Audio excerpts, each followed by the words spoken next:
যুক্তরাষ্ট্রের হাওয়াইয়ের কিলাউয়া আগ্নেয়গিরি থেকে উজ্জ্বল কমলা রঙের লাভার ফোয়ারা আকাশ ছুঁয়েছে। যুক্তরাষ্ট্রের আগ্নেয়গিরি বিশেষজ্ঞদের মতে এই উদগীরণ 1000 ফুটেরও বেশি উচ্চতায় পৌঁছেছে। গত ডিসেম্বরের পর এটি কিলাউয়ার 23তম লাভা উদগীরণ। হাওয়াইয়ের কিলাউয়া আগ্নেয়গিরিতে অসাধারণ উগ্রপাত।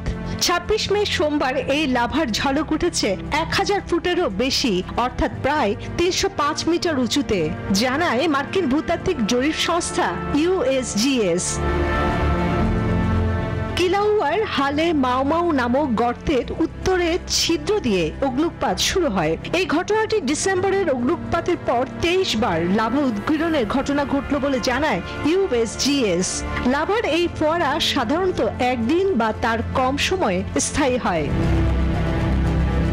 তবে বিপদের আশঙ্কা রয়েছে আগ্নেয়গিরি থেকে তৈরি ভলকানিক ফগ বা আগ্নেয় কুয়াশায় মানুষ, প্রাণী এবং কৃষিজ সম্পদের জন্য ক্ষতিকর হতে পারে।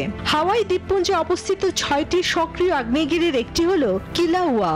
1983 সাল থেকে সক্রিয় কিলাউয়া এখন পর্যটকদের অন্যতম আকর্ষণ।